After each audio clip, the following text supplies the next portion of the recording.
welcome back to the show.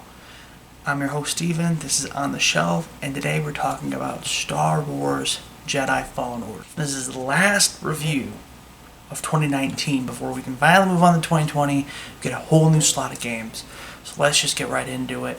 I just wanted to briefly talk about, just like I did with my previous review for The Outer Worlds, about some of the things I liked, some of the things I didn't, and finally give you my final grade so I can move on to my best of, my most hated, and my surprise list. So let's get into it. Obviously, the game was made by Respawn Entertainment. This was their second release of the year. They had a huge hit in Apex Legends, which is still continued onward and is doing really, really well still as far as I know. I guess I haven't checked the numbers in a while, but I assume so. And obviously, this was a pretty big hit for them. It was actually regarded as one of the best Star Wars games, and it depends on who you ask. Some of them was like 15 years, which was the release of Knights of the Old Republic 2, and obviously some people will argue and say, no, Force Unleashed, that's the one. Force Unleashed and Force Unleashed 2, which came out in like 2007 and 2009 or something like that. So I guess it depends on where you fall on that line and which games you liked. But how is this game overall? Is it really as good as people are making it out to be? Well, in the short term, yes. So I guess you can wrap it up from there. Goodbye, everyone. I'll talk to you soon.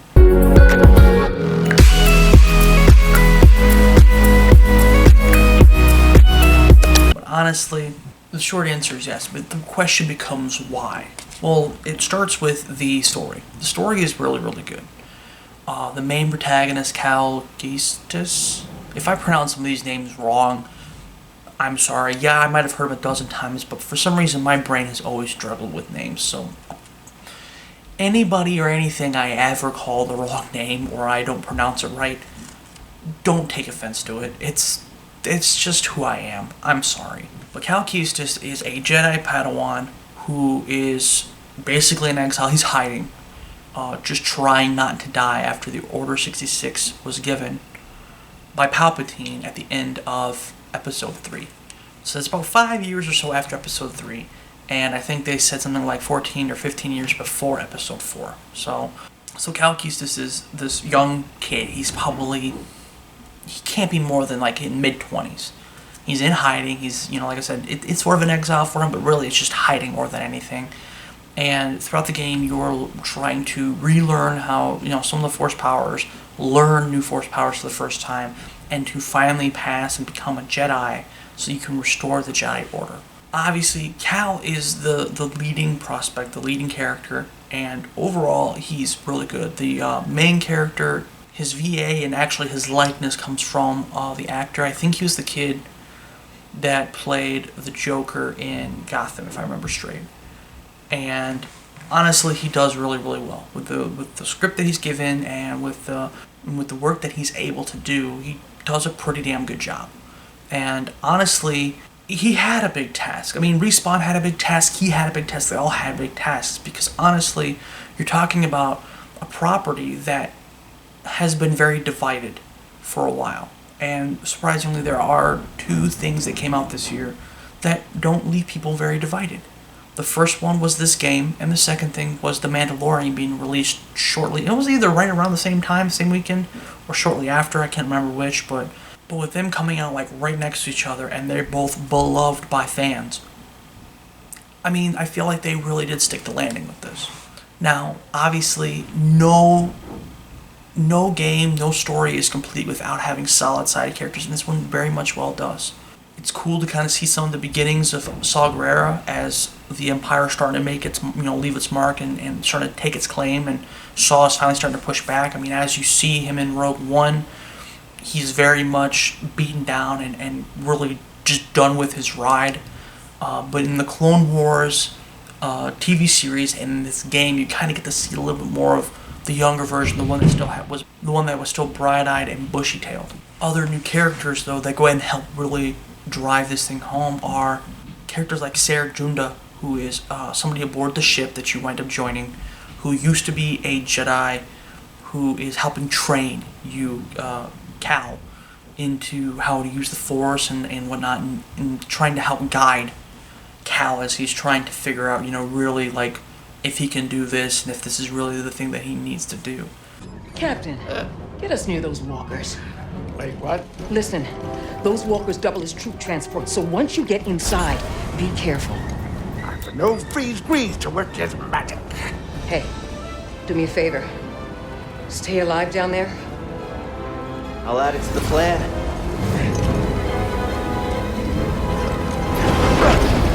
Right, if you're jumping, you better do it now, kid. You ready for a swim, BD? There are some really solid other little characters too, like BD1, who's the droid that helps follow you around. He gives you stim packs and he helps you open certain doors and certain boxes and things like that. He's really done, really well. He could have been completely messed up as the cutesy kind of character, but both him and Baby Yoda and the Mandalorian seem to have been done right, to where people actually love these characters. But other than really just the good side, I feel like that the game got right. The bad character, I won't even say bad character, but the conflicted character, the dark character, in the second sister. The second sister was trained, and I'm not trying to spoil too much, but was trained as a Jedi at first and eventually turned to the dark side, and hearing that story and finding out why that is compelling, and it was really interesting. And she wound up really, whatever lines or content she had, she delivered well and she held her own. And honestly, she was a scary character. There's only one other character in the entire game that's scarier than her, and you'll see them too toward the end of the game. And I mean, honestly, I can't say enough about a lot of these characters. The voice work was done really well. Some of the capture work, as well as other facial animation stuff that they did, was done really, really well, because you're gonna get a lot of talking scenes. You're gonna get a lot of conversations caught, and you're gonna need those characters to have faces that are convincing to sell emotion, to sell certain things. That if they whiff it, like Mass Effect Andromeda, this game starts to sink really fast. The worlds that you get to explore are absolutely breathtaking. I mean, they did such a great job with them. Some of them are returning worlds that you'll recognize, like Kashyyyk, but some of them are brand new destinations that I honestly, won't lie, would totally kill to sit there and check out in Battlefront 2. I don't think it'll happen, but it would be dope. You get to sit there and explore these worlds, and it's kind of I'd say almost a twist. It's almost like very much like a Zelda or a Metrovania or a Tomb Raider style type like world where you're gonna have tombs you can explore, areas to sit there and because there's only like 5 or 6 planets, but really you're gonna keep bouncing back and forth between them, because you're gonna have new areas that are available to you as you learn new powers and abilities. With each new thing that you learn and each new, ability that you have in your arsenal will let you be able to get to new locations high and low, from left to right, just be able to bring certain bridges down with pull or to push things, off to the side.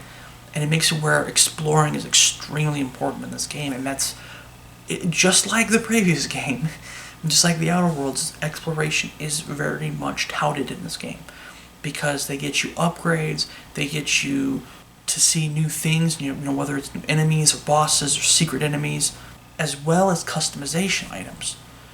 And there are a ton of customization items, just like the Outer Worlds. Respawn did a great job of making sure that nothing here is for sale. Everything that you can acquire, you acquire strictly through just playing the game, like an old school single player game should be. And yes, they need to be praised, because just like every studio that does this, they need to be praised. And not just studios, but obviously the bigger corps, EA, Activision, Take-Two, Ubisoft, all of them need to be shown that this is what we want. And honestly, I couldn't be more proud of the fact that, if I remember straight, I think I remember reading an article somewhere that this was actually one of the EA's best-selling games or something like that, or it was one of the better-selling games, not just in November, December, but of the year. I'll have to look that up. Honestly, that's great news for people who love single-player games like us. Because between God of War and Red Dead Redemption 2, even though I know Red Dead Redemption 2 does have its multiplayer aspects, it sold on its single-player aspects. That's what sold it all the copies. People aren't going out and buying a bunch of brand new copies of Red Dead Redemption 2, obviously except for PC now at this point. But they're not going out and buying a bunch of brand new copies, this winter because, gee willikers, the multiplayer, I can't wait to play it. No, it's the single player. So anyways, getting back on track, the worlds are really full of life. Like I said, have secrets hidden around every single corner. And it's great to sit there and go back and explore them once you've learned a new ability or two. combat it's really polished for the most part. I mean, the combat is polished, but it does have its flaws, which I'll talk about a little bit in the negatives. But overall, combat can sometimes, once you start to kind of learn the nuances of it, you learn the dance of death with it. It tends to be really fun for the most part, especially when you're with. I should reiterate, it's really fun with a lot more of the humanoid enemies. When it comes to the monsters, when it comes to the creatures, even though they're really well designed and I did enjoy them having them there, they were the more frustrating aspect because sometimes their attacks seemed to be always unstoppable. Even though they're supposed to be indicators and visual clues and cues as to when they are going to do like a certain charge or an attack that you can't stop or you can't block or you can't do certain things with. And especially with some of the monsters and some of the creatures, there would be like 3 to 5 of them at a time, and they're all doing their charge of attacks at once, and it just becomes frustrating more than anything. But really, you're gonna feel a very Dark Souls type of feel with this game. Now, that doesn't mean that you should, if you're a Dark Souls veteran, that you'll automatically pick it up. It's just you'll notice certain similarities, whether it's with certain enemy design, whether it comes to like the campfires, which are like meditation circles in this game, which will, when you go ahead and you meditate, it'll respawn all the enemies in the area, and it's going to go ahead and recharge your health kits that BD1 has. So it's about making sure that you're like, can I get through the next level? Can I get to the next area? Is it a good idea to try and do that right now? These are things that are going to weigh on your mind a lot, but it's going to feel very Dark Souls-like. Whether that's good or bad, that's up to you to decide. But if you're not very good at Dark Souls, I absolutely suggest you to lower the difficulty on this game. I'm somebody who, I love Dark Souls, but I'm not going to lie to you. I'm about halfway through Dark Souls 1, halfway through Dark Souls 3, and I've only beaten Dark Souls 2 once. I'm not very freaking good. So just keep that in mind as somebody new who might be playing this game. There are many different enemy types, as I kind of hinted at before, especially with the humanoids, even the creatures. There's different types. There's so many different types of enemies. That does lend itself so that way you get to use a different mixture of like lightsaber versus force powers versus dodging and parrying, and you're always going to be staying on your toes because every enemy is going to require something different. You can't just go charging in, and that's where the Dark Souls elements do come into play. Every single enemy is going to have something different that you're going to need to do, whether you're going to have to knock them down with your force power, whether it's pull or push. Sometimes it's just easier to push guys off edges, I'm not going to lie to you. And then sometimes you're going to have to block and then, wait till they run out of stamina and then start swinging. And then there's some enemies you can just bowl right over. But absolutely, force powers are needed, so make sure that you utilize them to the best ability, whether it's freezing, which is really cool, or, like I said, push or pull. And as I touched on before, customization is very much highly touted in this game. That's your reward system in this game. Other than leveling up and deepening your ability to use more force powers and have more health and stuff like that, customization is there for everything from BD1 skin to the ship, the look of the ship, to the outfits that Cal gets. Apparently ponchos are becoming a big thing again, or at least Cal's definitely trying as hard as to bring them back. I'm not sure why. You can even customize things like your lightsaber hilt, and from the material to all the different types of styles that you've seen throughout all the different movies, TV shows, and then obviously you can change the color of your lightsaber blade. There are a ton of things to customize, and like I said earlier, every one of those things you can find in the game. You're gonna have to find via exploring different areas. You're gonna have to find beating certain enemies or scanning certain things with BD1. But it definitely makes it where you don't ever have a dull moment. It feels like you're always earning new things. And that's pretty well welcomed here. One thing that I think I've only seen like maybe one other person talk about, and I think it's actually a really good positive thing that I feel like I wish more games would be able to pick up, is the loading screens are hidden extremely well. Fallout 4 tried to be clever sometimes, but really whiffed on it because Fallout 4 has always been a little bit of a mess because it's a Bethesda game.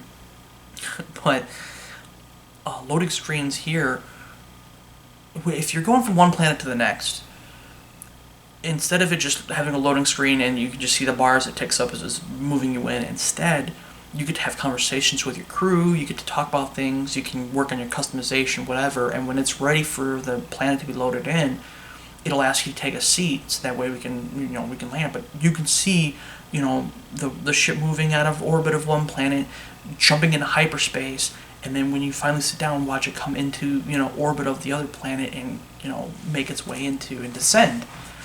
And honestly, like, the way that they hid the loading screens in this game, it feels like there aren't loading screens in this game, and it's a breath of fresh air, because so many games still don't have that. Like, Destiny's tried to do that with its ships, but the problem is a lot of people want to be able to fly around with those ships, so it makes it where, and the loading screens there are still not, like, great, and I mean, Warframe's a game that's had a lot of loading screens.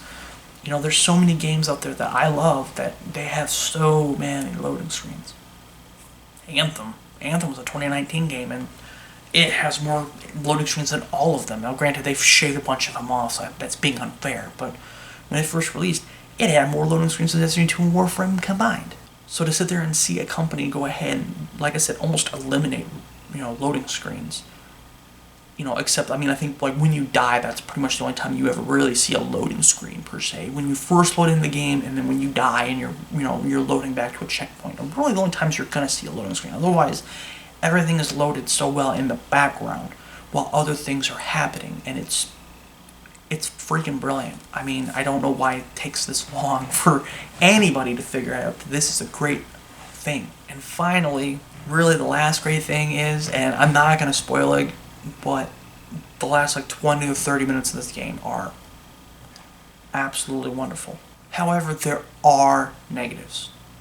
And sadly, I would sit there and say that they hold the game back from being, like, legendary status in my eyes. The big miss, and I feel like this is really the one that held it back, is the lack of a fast travel. You have tons of circles, but unlike Dark Souls, you cannot fast travel to them. And so you're going to have to travel through the same areas over and over and over and over again. And after about the 5th or 6th time, you're going to freaking hate it. And it's sad because, I mean, I love exploring the worlds, but once you get done exploring the worlds, you're going to want to get to a certain point, whether it's back to the ship or whether it's back to a particular meditation circle because you want to backtrack to someplace else. And instead of, like, being able to just travel to that, you're going to have to walk your happy ass over there.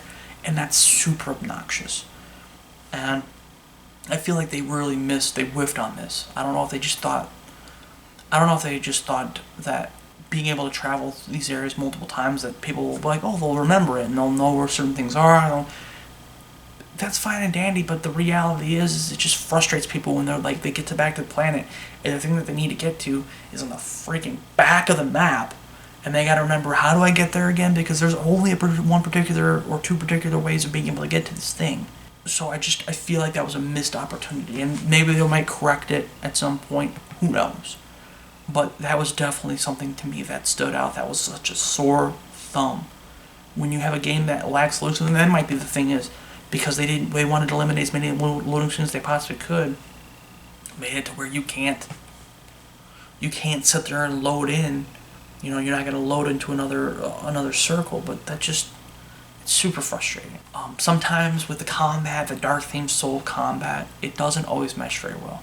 Because going back to what I was saying before with some of the animals and the creatures, when they're all charging at once, it's hard to sit there and block and parry and dodge when you're constantly getting knocked on the ground, you're constantly getting hit, you're constantly getting bashed. It's super frustrating. And while I understand why they decided to do more of a Dark Souls theme, because it keeps it more grounded, it keeps it more realistic, keeps it more closer to the ideas of the movies, and kind of keeps with this almost like samurai type fighting style. And I do like it. I don't absolutely hate it, but it obviously, there's a few areas where it kind of missed, because I get that they want you to feel a little more underpowered and undermanned. And that's really what it comes down to. They want you to feel like you're a Padawan becoming a Jedi Knight rather than being just a Jedi Knight. So, while I do understand it and I get where they're coming from, the game really could lend itself to, if there is a sequel, to maybe do more of a Devil May Cry system at some point. Not too flashy. I'm not saying it needs to be, a super sexy style up in here. I'm not saying that, but it wouldn't hurt to sit there and maybe have a little more fun, especially now that he's a Jedi Knight, to be able to do more crazy combos and feel a little overpowered by the end of the game. Because even by the end of the game, you don't feel all that overpowered. You feel like you were struggling the whole way through. Even if you're backtracking to planets that you started out on, you'll feel like you are constantly on the defense no matter what. And also, speaking of, more of the ideas that they had, now in the game there is a lot of climbing and grappling and jumping to certain areas, and I'd say for the most part it works, but there's a few times where I completely whiffed. Like, I aimed myself at something and I jumped, and he decided to go somewhere else, and I fell. And while it doesn't instant kill you, it just brings you back to wherever it is that you jumped, and it takes away a little bit of your health. It's just super frustrating when you're trying to do certain things, you're trying to jump to certain places or climb to certain places, and sometimes it doesn't work. Sometimes there are times I've fallen through the map. There are times where I've fallen through walls. And so it could have really used a little bit more of the tweaking on the technical side, especially when there's so much emphasis put on the parkour versions of this, whether it's, the wall dashing, which for the most part works. I'd say it worked 95% of the time for me. Or, but any of the other things like the climbing and stuff like that, it doesn't really lend itself to the fact that for some reason when you jump to a new thing, you have to press another button to make sure you latch on and stay on, rather than, it needs a little bit of a tweaking and a little bit of polish. And then I would say that I don't mind I actually enjoy the Uncharted, some people point out the Uncharted stylings of the exploration and the climbing and the jumping and stuff. And then really this is more of my own nitpick, but I kind of hated the fact that the game shows you that Cal has this really unique Jedi ability to be able to kind of sense, almost like force ghosts in a way, to be able to sense force energy, force sensitive things, and to be able to see certain things that have happened and to learn things instantaneously. They kind of show this a little bit where when he first meets Sarah, he picks up this guitar thing, it's almost like banjo / guitar, and he kind of senses some force energy off of it, reads it, and he can suddenly play a song that I think either she was being taught or she was teaching, I don't remember now, but he goes ahead and he instantly learns the song and starts playing it. And when she asks him where he learned it or where he saw it, he basically kind of tells her, yeah, well, I can see things. And I think that's really dope, and I wish we could have seen more of the flashbacks, things that you could kind of touch and you could kind of feel. But also, I wish they would have utilized the ability rather than just kind of a cheap trick, because really the ability was used more often than not to learn other abilities that maybe he had forgotten or he hadn't completely mastered, and it was used to kind of put codex entries in or to kind of hear certain things, but you never really got to see anything. And I feel like they gave such a unique, cool ability that I wish they would have emphasized it a little bit more. And maybe going forward, maybe they can or maybe they will. And I think that would be really freaking cool. Anyways, I'm going to wrap this up. Overall, I think that this is a fantastic game. It's a great Star Wars game, and it's a great game overall. The positives do include the story, the characters, voice acting, the motion capture, the combat for the most part, and customization and other small tidbits like that. However, there are some things that kind of bog it down. Things like the lack of polish in certain areas, the fact that sometimes the Dark Souls themed fighting style / combat doesn't always mesh with what they have on screen, what all the characters, the different enemy types and whatnot that are on the screen. And so sometimes it leads to a lot of frustrating deaths, especially at higher difficulties. You are going to be pissed off, even more so than with Dark Souls, I promise you that. And of course, the lack of fast travel and the fact that they came up with a brand new ability and then they underutilized it left me just a little frustrated. But overall, I'm going to give Star Wars Jedi Fallen Order a 9 out of 10.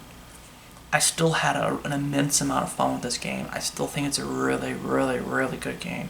And it was a great holiday game. And honestly, other than Respawn's other game, Apex, the second best EA game that came out this year. Hands down.